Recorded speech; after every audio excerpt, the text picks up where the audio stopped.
this because it's so special that we have an opportunity to join hearts and presence in this way. So I'm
as a way of acknowledging that we're sort of stepping into this sacred time together and having this experience, and ask for the grace for whatever is needed for each person who's here. So there's nothing at all that you need to do except to just arrive and allow your mind and body to come together in the same place. Just give yourself that experience, because usually our mind and body are not in the same place, and that causes us a lot of suffering, actually. So allow yourself to be here fully, and if you want to just tune into your heart when I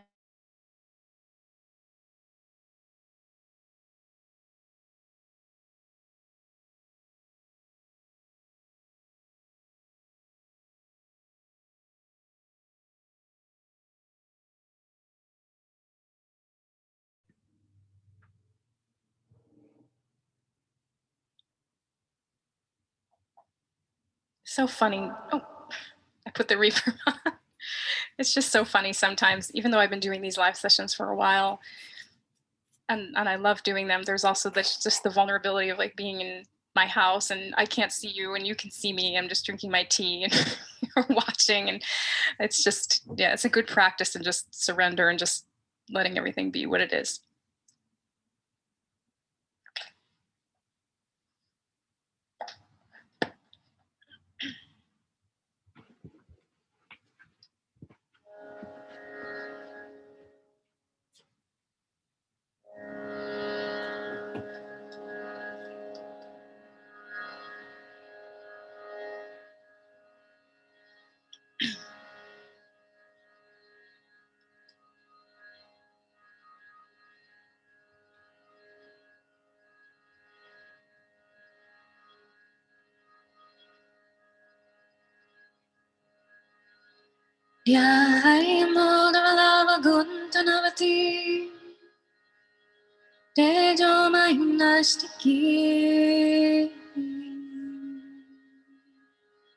Snigdha-pangvidakini bhagavati mandasmida srimukhi vatsayamritavarshini sumatura sankirtanalapini Shyamangi madhusikta sukti amritanandatmika Ishvari Om Amriteshwari Namaha Om Amriteshwari Namaha Om Amriteshwari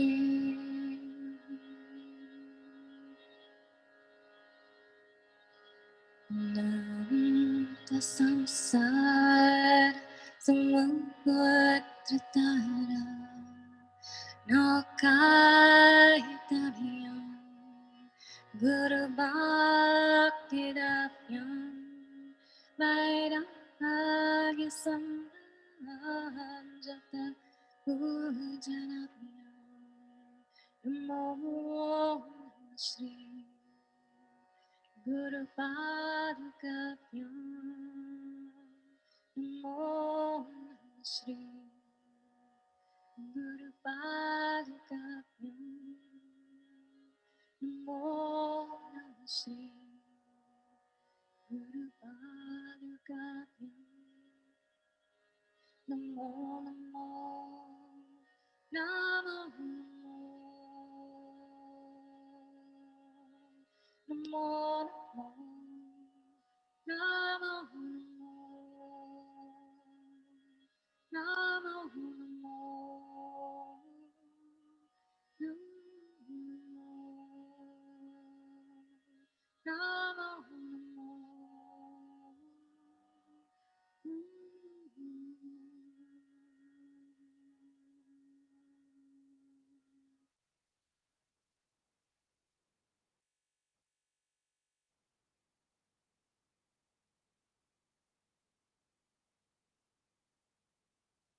Thank you.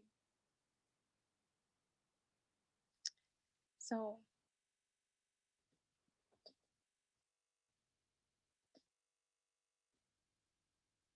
I had asked the question in my circle, um,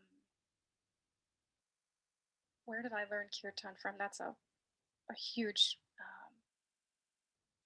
answer that I can come back to another time. I don't want to divert too much from the subject that we're talking about, but I would be happy to share more about that. Maybe I'll do a question and answer session sometime soon so we can answer any questions you have about that kind of thing. So I'm not dishonoring your question. I just don't want to stray too far from the theme. So, although actually I kind of started singing kirtan in my own bardo, my own liminal space. So I asked the question in my circle just about this, what the liminal space means to you, if anything. And there were so many beautiful replies. I didn't ask for permission to share them, and which I did previously when I wanted to read some things that people shared in my circle. So I'm not going to share anything specific because I didn't ask for permission. But I was just so touched and moved by the things that people shared, and really could spend the entire time today just reading through all of the responses that came through. And a couple of people also shared that this subject, that they had some anxiety about this subject or about coming to the live with this theme, which I can really understand. And so I just wanted to acknowledge that, those of you who shared that, and share that I can understand that this subject is such a tender one, and all of these subjects are really almost impossible to discuss with the mind, because they affect our heart and our being in a way that is beyond any intellectual discussion.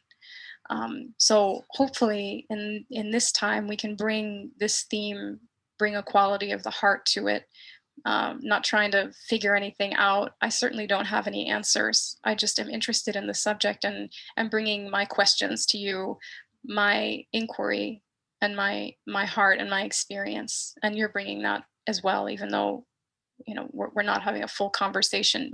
We're all coming here with our own backgrounds and our own relationship to this subject.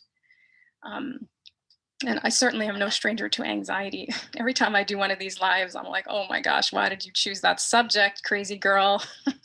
How are you possibly going to address it? And then I'm alive, so I just show up, and it's all right there, and perfectly imperfect. So the word bardo, for those of you who are unfamiliar with it, it comes from the Tibetan Buddhist tradition, and it essentially means intermediate state. It's often the word that's used to describe the period between one life and another. So when a person dies, it's said that they enter the bardo, which is the realm, that between this incarnation and the next one. And the philosophy is very nuanced and deep, as Buddhist philosophy tends to be. There are many different bardos and different experiences to be had in them, and it gets very nuanced and complex. And if you read the Tibetan Book of the Dead, or there's a lot of different books that you could read to learn more about that. I'm not going to go too much into it because today we're talking about it more from the metaphorical side of things. But I just want to acknowledge that this term bardo is rooted in this philosophy, this Buddhist tradition. And it's very, very fascinating and profound to read about it more. But we as human beings experience many, many bardos throughout our life, many lives in this one incarnation, you know, periods where we die and are reborn again and again, in this one life. And I called this session Bardo, the wisdom of liminal time, because I wanted to acknowledge and explore the subject of the intermediate state, the in between state. And one of the reasons is because it's just very relevant to me personally, but I also think on a collective level, it's extremely relevant right now. And obviously, the whole world is in this pandemic situation. And right when it happened last year in March or whenever it was, I just had this strange feeling. Of course, we all had a strange feeling. What is going on here? This is like the twilight zone. Now we're more used to it, but the idea of everybody wearing masks and this whole thing that's happened is it was very apocalyptic. The word apocalypse, by the way, means revelation, which I think is pretty uh, right on the money when it comes to what's going on with the pandemic, because it has revealed so many things to us. It has revealed so many things that were in the shadows. Um, we could go on and on about it. Just injustice alone in the world, social injustice that has been revealed through this pandemic. We can't turn away. It's really important to look at it.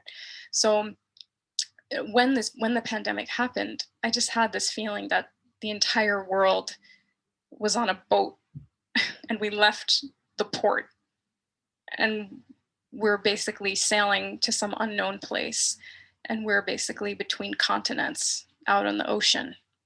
And I still have that feeling, that the whole world, I actually just like have a picture of the earth in this boat just on the ocean.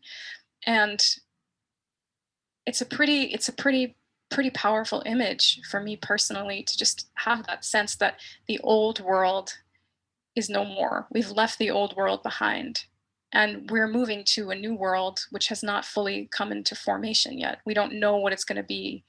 And that's a very powerful place to be, in that so-called in-between state. When we leave the port from where we were and move towards a new one, it can bring up a lot of feelings. Where am I going? What's going to happen? Who am I going to be? What's the destination? We never really know what that is. I remember many years ago, well, actually, it was just a couple of years ago, I was at the Shivananda ashram in the Bahamas, where I used to teach before the pandemic. I'd led a retreat there every year. And one year I was there and there was a guy who was volunteering there from Spain. His name was Carlos. And he had this desire one day to sail across the ocean. And he had never done anything like that before. He wasn't an experienced sailor, but he just wanted to sail across the ocean. And I was completely mesmerized and blown away by the story, because he did it. And he did it without a lot of the modern tools that people use, radar and all of that stuff. He just went out into the ocean, and he ended up in the Caribbean. He made it across, but I remember asking him, did you ever think about turning around, once you started on the trip? And he was like, yeah, I did, but there's no going back. There's only going forward. I couldn't go back, because of the winds or the currents. Like, the only way was to go one way. And I think we're very much in this situation in the world. And so this pandemic has taken us on this voyage between, continents, so to speak. And obviously the collective and the individual mirror each other. So as individuals, we all are going through our own voyage of sorts. We're all going through this trip from one port to another. And the pandemic has, like the apocalypse, revealed so many things for us individually about our own lives, about our own thoughts, about our own desires or longings or pains in our heart, whatever it may be, that each person has been dealing with amidst this time of tremendous loss and suffering and grief in the world, with so many things falling away. So I think the theme of the Bardo and the liminal time is just very, very relevant for our collective story as a world, we're moving, somewhere. And it's interesting. I've read a lot of articles actually just this week about the pandemic and how, of course, in some places it's easing up, and other places it's not at all. In India, it's this absolute disaster. In the U.S., it's easing up a little bit, but we're one world, so everything affects everything else. But the articles I've read talked about how even though things may be easing up and people are talking about going back to an old way of life, that there's actually so much anxiety that people are feeling and experiencing right now, which I really relate to. Just that feeling like, oh my God, is it going to go back? And what's it going to go back to? And do I actually want to be a part of what it's going back to? And what do I want? And all of the feelings, that are coming up around it.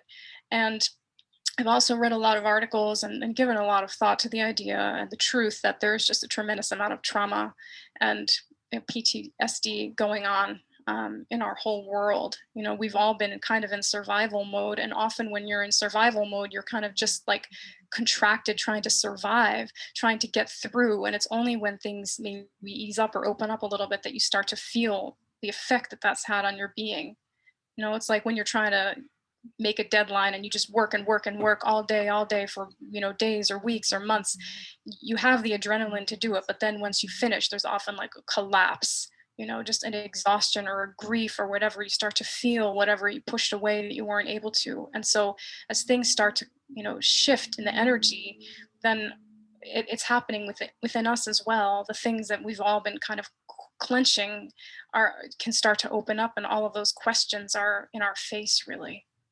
So I think it's really valuable to just name it and to just look at the subject together and talk about it, because it's an uncomfortable subject, really. The idea of liminal time, and as I mentioned in the very beginning, the word liminality comes from the Latin word. I think it's limen or limen. I don't know how it's produced. Maybe limen, which means threshold. And from my understanding, that the term was first coined, it's actually an anthropological term, and it was coined in the early 1900s by a man named Arnold van Gennep. I think his name was Arnold van Gennep, and he used that term in reference to initiations and rites of passage that happened in many cultures when a person would, for instance, go from boyhood to manhood. They might have go through a ritual experience of some kind, but that sort of ambiguous place in between being a boy and becoming a man was considered to be the liminal time. That period of of the transition. So I'm not a boy, but I'm not a man yet, and what am I? I'm in the liminal state. I'm in no man's land. I'm in betwixt and between. So that was, where this idea of the liminality came from. And I think it's fascinating because we all have these periods in our lives that are a liminal time, when it feels like we're in no man's land or no woman's land, where the world that we once inhabited has fallen away. It no longer makes sense. Our ideas of who we are no longer fit, and we don't know who we are or who we're becoming. And sometimes these experiences are catapulted from a traumatic event or something difficult that happens that kind of shocks us into a new way of being. We all know that life goes as it goes, and then sometimes things happen that are just out of the blue, can change our life on a dime. And in one moment, life can look completely different than what it looked like 1 second before. Those moments are very intense and often are followed by these liminal periods. So we could say that any type of life transition would fit into that, whether it would be a separation or a divorce, birth, even marriage, grief, death, caregiving, loss, change of job, change of relationship status, change of body, dealing with illness, working on creative projects, feeling stuck in different areas. I mean, all of these different things, these rites of passage that we go through, are happening throughout our life. And there's something extremely sacred about these times. But because we live in a society that is so much about the goal, the finish line, everything is about the finished product, getting to the end, crossing, crossing the line, attaining this, achieving that, and it's very much about the finished product. It's not usually we don't have a lot of reverence for the process or for the sacred time in between. You know, when you plant a seed in the ground, it doesn't just come up in 1 minute to like turn into a flower. That would be really strange if it did, at least because of the way the nature works. There's a slow unfolding and a slow evolution. When a seed goes into the darkness, goes into the dirt, it stays there and goes through whatever it needs to go through, a germination process before it emerges into the light. Now, nobody stands there over a seed that they planted looking, waiting and saying, why aren't you blooming? Why aren't you growing? We just accept that seed needs time. It needs the darkness. It needs that space to do what it's going to do. There are a lot of, you know, in the spiritual traditions, there's actually a great respect for liminality. You know, that's why if you think of the path of many mystics, they will intentionally go on retreat to leave the world behind, to leave the conventional ways of living and being, to extract themselves from that so that they can consciously be in this time of no reference points, to just really be with themselves, to look into their own consciousness and to see what happens when they're really just in that place of being in the unknown. Sometimes these things happen because we choose them. For instance, if I say I'm going to go on a retreat, you know, that's a conscious choice. And sometimes they happen, as I mentioned before, because life plunges us into something or we reach a crossroads. I think the term dark night of the soul very much applies here. And I always say and think it's funny that it's called a dark night because my experience is that it never lasts just one night. It's a long night, and often the dark night of the soul can go on for quite some time. But because we don't have a lot of respect for that part of awakening, of living, we try to do away with it, or we tell ourselves it's bad or wrong, or we feel like somehow we're a failure, or we need to rush through that. But that's why I think the wisdom of so many spiritual traditions has a lot to offer us, because there is so much that can be gained from these times that may feel like a drought or feel like, you know, we're just completely removed from society. The mamos, who are my teachers from Colombia, who I've spoken about before, if any of you have heard me talk about them, the medicine men from the Sierra Nevada, many of these mamos, when they're born, are actually brought up in darkness, and some of them spend between 9 and 18 years in the darkness. Literally, they don't go into the light, they go out only like at night. And so talk about liminality. Spending 9 or even 18 years of your life literally in the darkness to attune your consciousness to what they call a luna, which is like the mother of the cosmic consciousness. That is, you know, really harvesting the potency of the liminal time, of being removed. I've had so many experiences of these liminal times, and many of them have been really, really difficult.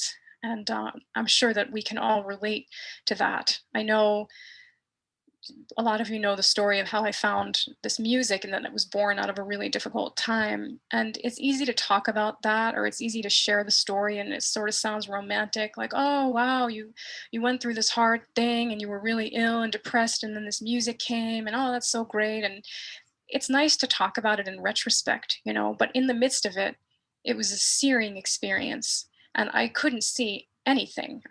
I couldn't see any value in what I was going through. I felt completely unmoored and cast off and rejected from the whole world. It felt like the entire world was going around and I had no place in it. I couldn't relate to anybody. I couldn't understand how people were going about their business in a normal way when I was just like plunged into this deep dark place. And I think that can happen often in these liminal states, is that the world is going on and we may feel like we're just removed from it. That we can't really relate to the dominant culture or the speed or the way that people are going about their lives. It just doesn't really make sense anymore because we're in this, you know, it's kind of like being in the desert, you know, being in this hole. So I think there's a real value in looking at these different periods of our lives to see what seeds were planted or how did things unfold. I know for myself, when I was in that time of really of darkness and difficulty, that I couldn't see what was going on. It was like trying to see my own eyeball. I couldn't see. But yet the pressure from that time drew something out of me, which eventually turned into music, which I definitely did not expect, and which probably wouldn't have happened if I hadn't gone through that. If I hadn't gone through that, dark night of the soul that lasted several years. So sometimes I think these liminal periods arrive in a very specific package, and sometimes they're like a continuum. About a month ago, somebody interviewed me for a podcast, and she said, well, after you were sick and then you found your music, was it just like, oh, you felt better and everything went back to normal? And I just, I sort of smiled and I just said, well, I don't even know what normal is actually, but no, it could never go back to what it was before. That woman who was there before is no more on the other side of it. A new person emerged out of that experience. But it also isn't that there was like a period at the end of that sentence. It was a continuum. It is a continuum. Because the truth is, our entire lives are really a liminal space between these two bookends of birth and death, and we're constantly going through these experiences in this liminal space, knowing, we know we came to this world with programming, and we're kind of sitting in the gap, so to speak, which is an incredible, fertile time of possibility. Anything can happen here, which is why in the Buddhist tradition they speak about the precious human birth, because to have a human birth is such an incredible privilege and a gift. It's said that to have a human birth is as rare as a sea turtle that comes up for air once every 100 years and puts its head through a single ring floating in the ocean. So the likelihood that a sea turtle will come up for air and put its head through the ring is about as likely as it is that we get a human birth. And so in this so-called gap, or in this bardo, we have incredible potential and possibility to awaken. And that's the gift of this human birth. And sometimes it seems just pointless, right? And meaningless. And we feel this existential crisis. And why am I here? What is the meaning of all of this? What is the purpose of all of this? There's so much pain, And other times our mind can shift and we can make sense of it, or we can feel the inspiration, we can feel the creativity or the connection and the unity with other people or with nature. And, it shifts and changes through life. Somebody in the circle shared a really beautiful story about grieving the loss of her husband, and how at some point along the way she saw a beautiful flower that was blooming, and she appreciated the beauty of that flower for the first time in such a long time, and how she realized then that maybe something was shifting within her. So it's like we go through these periods, and it's not like all of a sudden one day we just like poof out of it, and everything just clicks back into something else. I think it follows the blueprint of nature, that when winter goes to spring, usually the buds don't just like explode all at once. Usually it's like almost imperceptible. And then suddenly the world looks different. And then all of a sudden it's green and you don't even know how that happened. So, how do we work with these liminal spaces? What happens when we're sitting in this space, and it often can feel like a very lonely experience, hard to communicate and share what's happening, because it may be something very internal, very deeply internal. It may be that the world or the people around us don't really have much sensitivity towards what's going on.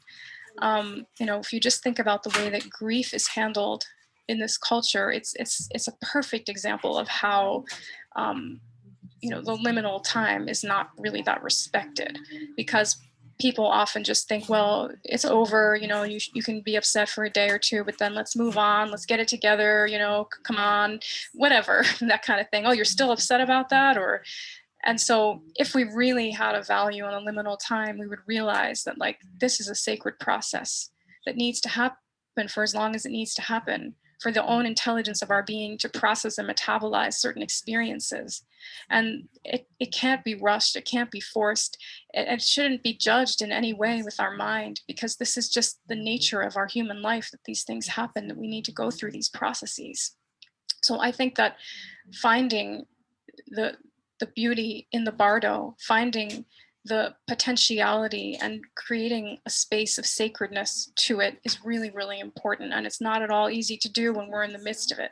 I can say that I've been in one, I've been in yet another liminal space these last few years. I've been dealing with certain health issues and challenges that no matter what I've done, I haven't been able to get them resolved. I haven't been able to find the answer, similar to what happened years ago, but it's a your money lays. Not mine.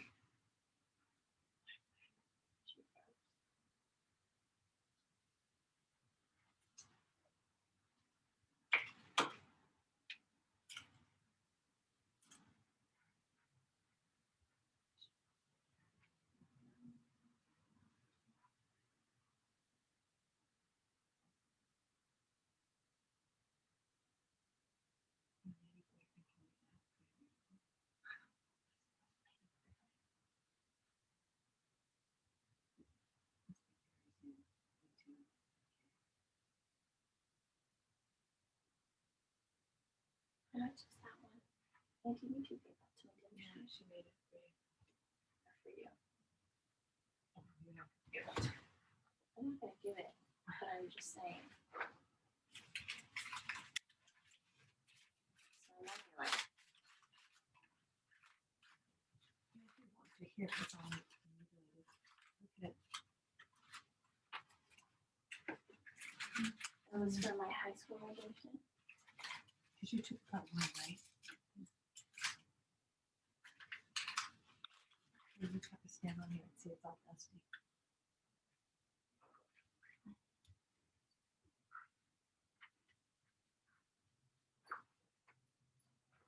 I mean, not to, I wouldn't give it to her. You have another one, right? You took it apart. How did she do this one? And then she used the wiring to wrap around the coin. And then tie it onto its thread. I wonder if it's like directions in there. But you have to go pick up all the stuff. Right. That's fine.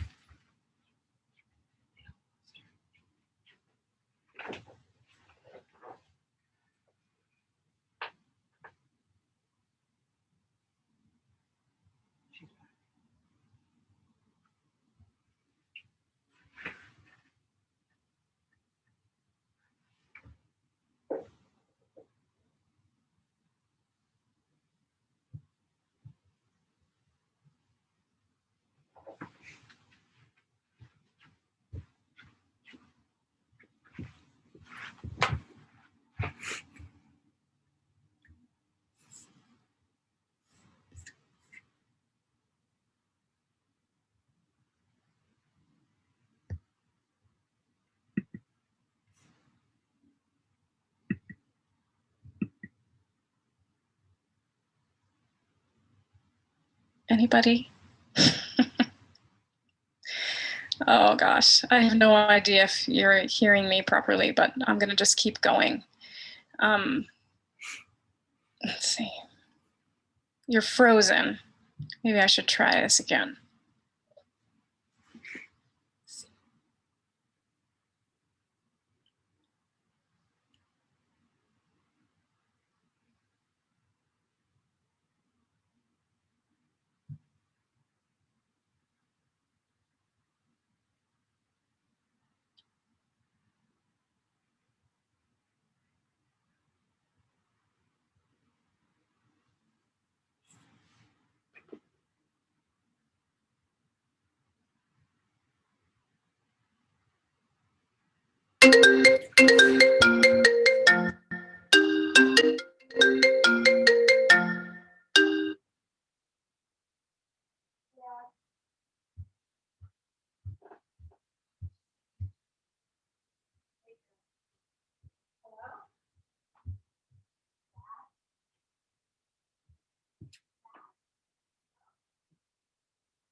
That's a bad thing if you're recording, you know?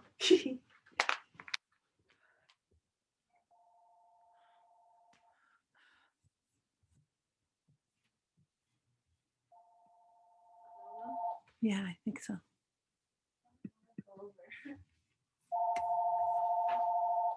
The Labrador? Yeah. Well, maybe it's Marie. Okay, wait. I'll get it. I'll just forget her. Marie, just a second. Um,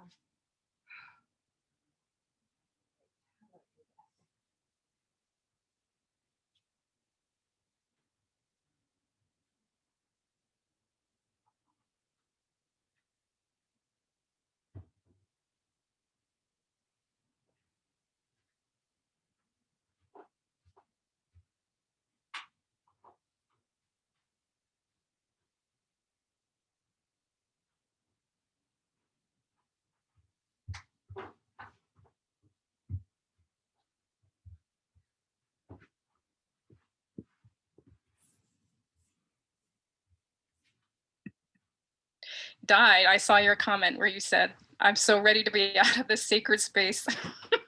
That really made me laugh because I totally relate to that. I know that feeling so much. I don't know if you're hearing me. Okay, I'm so sorry. Um, I don't know what the deal is or why that happens sometimes. It's happened a couple times, and I was a little worried that was going to happen today. Maybe it was my thoughts that made that happen. Anyway, okay, thank you so much. So here we are. I've learned to not let it phase me when this happens, and I think the best thing to do is to go into a practice instead of just talking about this, because sacredness. Bring it on. Thank you. Thank you. You're all so sweet. It's such a great, I actually really have enjoyed, when these things happen, because it's just a great way to just let everything just be as it is and not have to, you know, package it up all nicely. So flowers. this subject is it's really a deep subject. And I was thinking about what kind of practice I wanted to do with you around this subject, because there's a million ways that we could approach it. I think that when it comes to this, to any subject actually at all, there are many different angles with which to look at it or to work with it, when it comes to mantra or meditation. And a question that came up in my mind as I was preparing for this was, we're talking about liminal time, but what is time really? We have these ideas in our mind about what time is. And generally we can think, oh, this is taking so much time. I often think that, like, oh, man, I've been in this difficult time for so long. In relation to what? You know, what is past? What is future? It's very interesting in quantum physics. There's different kinds of research happening around time, and I recently read something about something called retrocausality, which is the idea that the past can change the future, and then the future can change the past, and that timelines are not exactly linear, which I think is a really interesting idea. And I actually very much believe that I do think we can go back and change the past. Actually, we can redo something in a way in consciousness, and that can affect the future, and we can go into the future and affect the past. So I developed a few years ago a meditation using a mantra that works with this idea of bringing compassion to our past and to our future. If those things actually even exist in the way that we think that they do, how can we bring compassion and transform almost like the cellular structure of the experiences that we've had and that we will have, and that middle space in between? So I want to do this practice with you today. And the reason why I think it's relevant is because there's no magic answer, for these liminal periods that we're in. We can shift the way that we approach them. But I think ultimately, at least in my life, what's been the most helpful has been generating a sense of compassion for where I am and not doing that comparative mind thing, of everybody else's life looks this way, because I actually have no idea what's going on with anybody else's life, even if I think I do. But to have compassion on what's happening and where I'm at in the moment, and cultivating a deep sense of trust. Because even when things really feel very, very difficult and almost like they've reached an impasse, like there's just a sense of stuckness or something, I think we can tune into something deeper than those surface thoughts and those kind of primal limbic brain emotions of anxiety, and go deeper and discover that there's actually a place in us that does have trust and a knowing about a process that's going on inside of our being, like everything in life. So how do we connect to that? How do we touch into that place of trust, and really deepen that knowing, which we're not going to find out there. Sometimes other people have to hold the candle for us, have to hold that light for us when we've lost it, a sense of connection to it inside of ourselves. But I think that there are ways to go deeper into an experience and a feeling of trust, that things are unfolding as they need to be, and that we can just take refuge in something within us that is unchanging amidst all of the changes that are happening. And I think compassion is the foundation for that. To be able to bring a quality of compassion to what we're going through, wherever we may be on the hero's journey or the heroine's journey. That Joseph Campbell spoke about the hero's journey, which had three phases: the departure, the initiation, and the return. And in these phases, we go through different uh, trials and tribulations as we set out on our journey of awakening. And often in those periods of the initiation of the rites of passage, it may feel like this is insurmountable. I can't get through this. Like when a woman gives birth, she gets to a place where, along the way, where she may feel like, I can't do this. I can't get this baby out. This is never going to happen. The baby is not coming. But inevitably, the body knows, and the process just takes over, and it happens. But we get to that place in our psyche where we feel like, I can't go on, I can't do it anymore. But then if we can just let go and let life, trust life, and have that compassion for ourselves wherever we're at least that can take away some of the tension of resistance that we may put up around the things that are happening in our life. I feel so many times like I just want to contract around difficult things that are happening. I just want to resist them or push them away, but then that often makes them more intense. So, how to approach it and meet it with just love as it is, to meet it from that place of acceptance. It's easy to say these things, and they can often sound like platitudes, but there's a lot of wisdom in just the simplicity of really being able to accept and meet what is as it's happening, and know that as we do, actually we give it an opportunity to change. When we resist something, it often will push back, and it's harder for it to open and feel safe. Whereas if we allow it, then it begins to open up on its own, just like in meditation. It literally changes our brain, but we're not doing anything. We're just sitting there watching your thoughts, breathing and being changes the plasticity of our brain.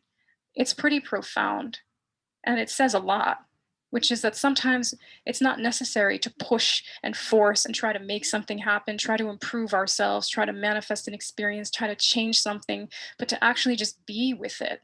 If that can change our brain, then it can also change our life, right? So before we start, I just want to read this beautiful passage to you that I think is really inspiring. And a couple of people in the circle mentioned Richard Rohr, who has written a lot about liminality and many beautiful writings. And I just really liked this. So I want to share with you before we do our practice. He says, the very vulnerability and openness of liminal space allows room for something genuinely new to happen. We are empty and receptive, erased tablets waiting for new worlds. Liminal space is where we are most teachable, often because we are most humbled. Liminality keeps us in an ongoing state of shadow boxing instead of ego confirmation, struggling with the hidden side of things and calling so-called normalcy into creative question. In liminal space, we sometimes need to not do and not perform according to our usual successful patterns. We actually need to fail abruptly and deliberately, falter to understand other dimensions of life. We need to be silent instead of speaking, experience emptiness instead of fullness, anonymity instead of persona, and pennilessness instead of plenty. In liminal space, we descend and intentionally do not come back out or up immediately. It takes time, but this experience can help us re enter the world with freedom and new creative approaches to life. So I just think that's just so beautiful and so true, that there is an undoing of the way that we've done things, whether it's individually for ourselves or in this case right now, what's happening to our world. It's just not working. So change is needed. And that place, that gap, is just often such an uncomfortable place to be. But that discomfort, if we cannot push against it, can actually reveal so many things that we might have missed if we had stayed in the conventional way of being. You know, if I hadn't gone through that one among many liminal experiences that I've had in my life of just complete devastation, really, I would never have known that I had music inside of me as a part of me. I just wouldn't have known it.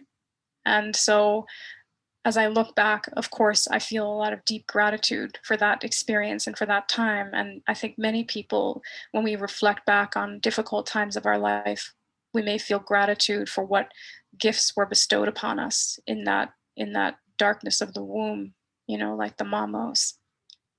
So today we're going to do this practice, and I'm sorry we're starting a little late, the technical issues, and it's always a bit disorienting to have that happen. But thank you for staying with me. So grateful to you.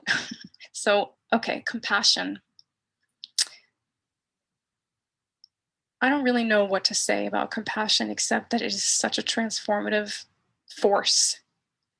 And all of the great leaders, Mahatmas, activists, people that I've learned from in my life are such embodiments of compassion. And it has the power to truly change our inner world and our outer world.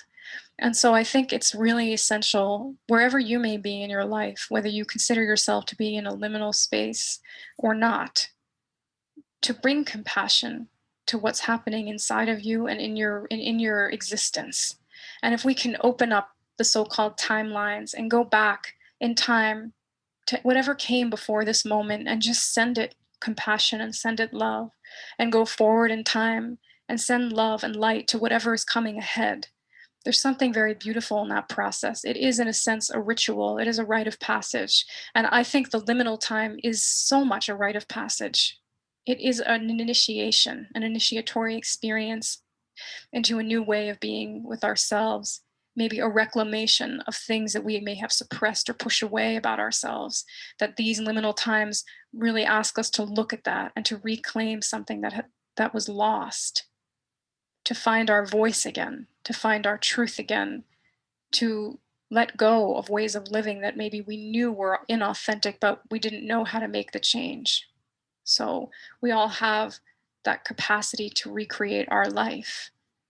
And it can happen through that love, through that allowing, through saturating our life with compassion and feeling that trust in that compass within. So I'm going to sing.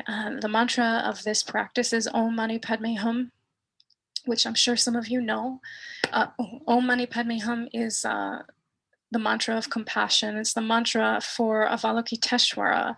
In the Buddhist tradition, Avalokiteshvara is the bodhisattva of compassion, and His Holiness the Dalai Lama is considered to be an incarnation of Avalokiteshvara. And so when we sing this mantra, which has been chanted, millions and billions of times for so many hundreds and hundreds of years, we just enter that stream of compassion, and we allow it to infuse our whole being. And so I'm going to sing this mantra, and then I'm going to guide us into practice of just bringing compassion to all these timelines, all these spaces, all of the liminal times that we've experienced in our life, that we may be experiencing now, or that we may in the future, and the times in between. Do we ever really fully come out of the liminal space as we are becoming who we are?